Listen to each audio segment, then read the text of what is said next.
You gonna get popped next time I see your ass. Bring the whole cavalry. Yeah, boy, you guys are scared. Scared of the stingray, baby. Today's story is about an online situation that escalated into a face-to-face encounter between a Somali immigrant and some Americans. What started as jokes and mockery on social media quickly turned into a moment of regret that nobody expected. But this isn't just about an awkward moment. It also reveals something bigger about self-respect, cultural misunderstanding, and the huge difference between talking online and standing face to face with someone. And by the end of this story, there is a lesson that applies to almost everyone who uses the internet. Let's watch these clips and then I'll come back with more comments. We need to stop this drama between African Americans and Somalis in the States because I can see both of the arguments. Some Somalis might argue that this drama is being initiated by African Americans, that African Americans interjected themselves into this madness, which is Somali American citizens being attacked by their president simply because of their ethnicity, and many Somalis argued that it is because of their skin color. And this ticked off a lot of African Americans because they said, oh, but didn't you say that you're not black? Well, if you're not black, then you can't ask for help because someone is attacking you because of your skin color and stuff like that.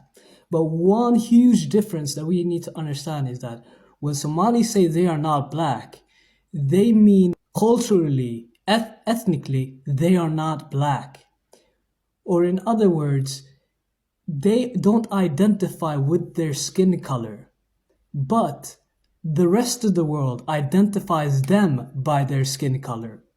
So a Somali can enter a store, and before he entered that store, he was a Somali, but the moment he entered that store clerk followed him around because he saw a teenage black boy. And that is what they mean when they are being targeted because they are black, because of their skin color. However, I also understand the other argument. Many African Americans have a negative view of the Somali community because they feel like they spew derogative terms against certain Africans, against other African people in the diaspora, calling them names like Jared, where some More fraud has been discovered in Minnesota, and this time is with the SBA, Small Business Administration. So these are the PPP loans and those disaster loans that they were giving around the COVID era. So this is what the administrator said on X. Today, our agency took action to suspend 6,900 Minnesota borrowers and suspected fraudulent activity. In total, these borrowers were approved for $7,900 in PP and EIDL loans worth approximately $400 billion. She said the implicated individuals will be banned from all SBA loan programs, including disaster loans. Going forward, we will also refer every case where appropriate to federal law enforcement for prosecution and repayment. The suspension comes as the House Committee on Small Businesses started an investigation into fraud within the PPP and the EIDL, both programs that were established during the pandemic. When does this stop? When does this stop? You know, it's like it's infinite fraud out there in Minnesota. But yeah, this is what they're trying to do to stop it. They suspended those individuals that was a part of this, but they made off with $400 million. That's a lot of taxpayer money. Somalis got caught bribing the jury. One of the Somali fraudsters tried to bribe a juror with $120,000. What turned out, she'd been given $200,000 to bribe the juror, and she skimmed $80,000. They skimmed the skim. They really are gangsters. But Trump's the captain now, and it's game over. Nothing surprised me about peoples or what they will do or what they won't do to get what they want. people will go to great lengths, just like they daddy the devil. Their job is to kill, steal, and destroy. And that's what they would do when they come to money. The Bible says money is the root of all evil. It ain't never lied. It's the destruction of society, even though you need it to live. Recently, discussions online have highlighted tensions between some Somali immigrants and certain American communities. In some online conversations, a few Somali Americans posted comments mocking Americans and criticizing aspects of American culture. Some claimed that Americans work extremely hard, while government programs allow others to live more comfortably. Those comments quickly spread across social media, and as you might expect, they triggered strong reactions. Some people defended the comment as jokes or frustrations. Others felt they were disrespectful and unfair. And just like many internet debates, the conversation became heated very quickly. But what made this situation different was what happened next. Because eventually the people involved didn't just argue online, they met in real life.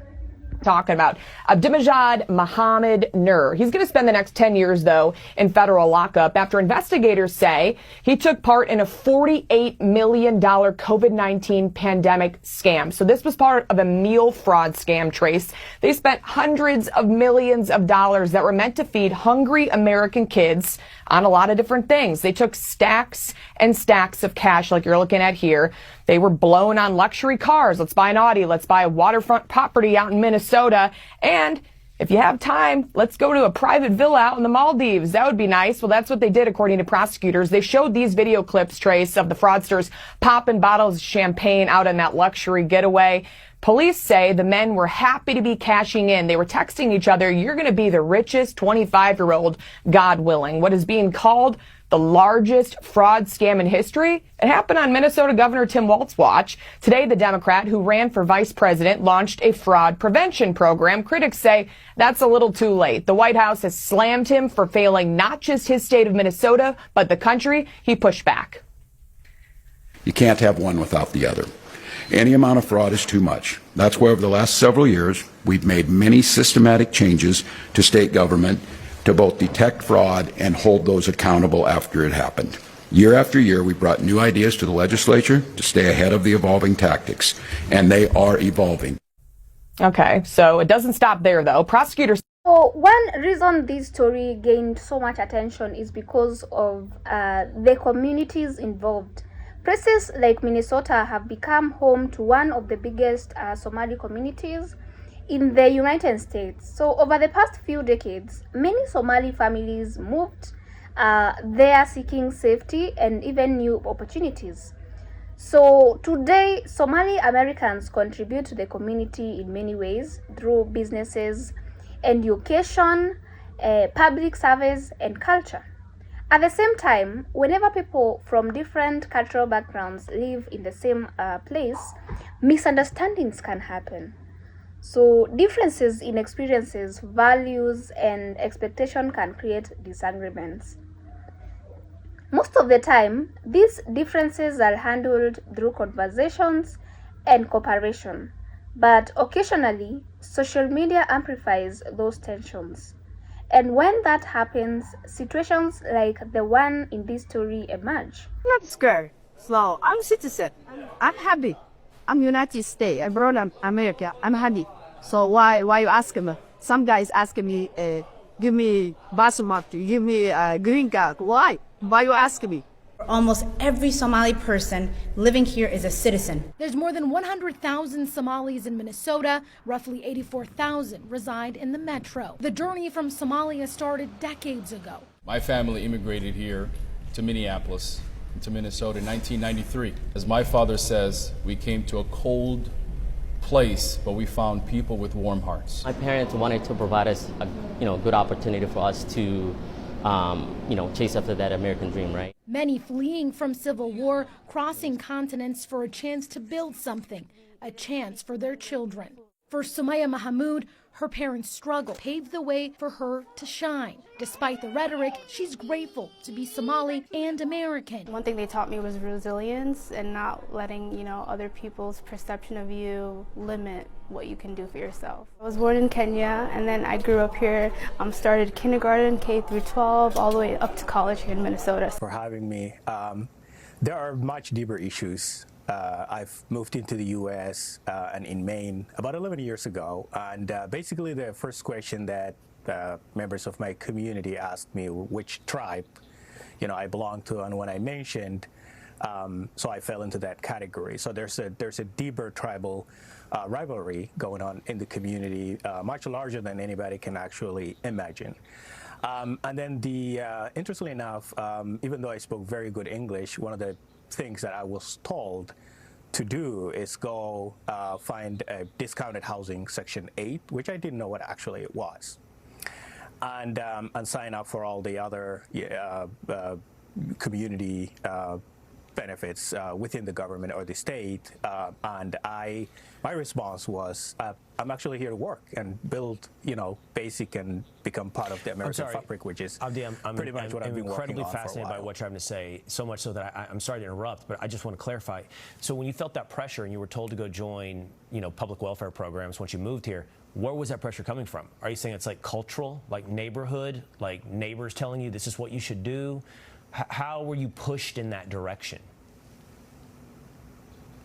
Well, it was coming from the community that actually thought that was just a way of life, right? I instead of being asked about what kind of school I want to go to, what subjects I would love to study, and those interesting conversations weren't there at all. And my response was, can we do better things? Can we as a community actually integrate? And let's listen to that word, interestingly, because that had got me a huge backlash. This is many years ago that many people thought, no, let's not talk about integration. And I wasn't ready for that. I wasn't ready for a pushback against this idea of sort of melting into America, becoming part of America. And right. Let's just be very clear that I haven't arrived here as a young man. I mean, I came here at age 29, so I was well informed about my culture and my community growing up in the civil war in Somalia. Incredibly, you're telling me you not only were discouraged from integrating into America, but you were also encouraged to stick to your tribal allegiances from back in Somalia, and those tribal allegiances and divisions remain here in America. That stat I showed, I'm curious, Abdi, about the percentage of the Somali population on some form of welfare, 80%, and stays that way over a 10-year period. Does that surprise you? In some ways, it does not. Let me give you one example here. When I was in Somalia, a huge part of the population in Somalia, we're talking about 20 million people in Somalia, a huge number of that depended on $100 that family members in the U.S. sent back home. So there was not a lot of work to rebuild the country or get to work or, just basically building things. So this whole idea of receiving things the easy way has unfortunately actually evolved and became part of our way of life. The key in this story is the realization that online actions can have real-world consequences. When the individuals involved actually interacted face-to-face, the situation forced everyone to confront the impact of their words. Moments like this can be uncomfortable, but they can also be important. Because sometimes it takes a real-world interaction to remind people that behind every comment online is a real person. And once that becomes clear, perspectives can change quickly. That appears to be exactly what happened here. The key moment in this story is the realization that online actions can have real-world consequences. When the individuals involved actually interacted face-to-face, the situation forced everyone to confront the impacts of their words. Moments like this can be uncomfortable, but they can also be important because sometimes it takes a real-world interaction to remind people that behind every comment online is a real person. And once that becomes clear, perspectives can change quickly. That appears to be exactly what happened here. At the end of the day, this story isn't really about one group or one community. It is about something much bigger. The internet has made communication faster and easier than ever before, but it has also made it easier for misunderstandings and disrespect to spread. Stories like these remind us the way we speak to each other matters both online and offline. Respect, empathy, and open conversations are essential when people from different backgrounds share the same communities. Without those things, small disagreements can turn into bigger conflicts. But with them, communities can grow stronger, more understanding over time. Do you think social media makes conflict between people worse? Or do you think it simply exposes issues that already exist? Let me know what you think in the comment section, and kindly remember to keep it respectful. And in case you're new here, kindly join our family by hitting the subscribe button, like this video, and tell me what you think on the comment section. Thank you so much for watching. I'll see you in the next one. Bye for now.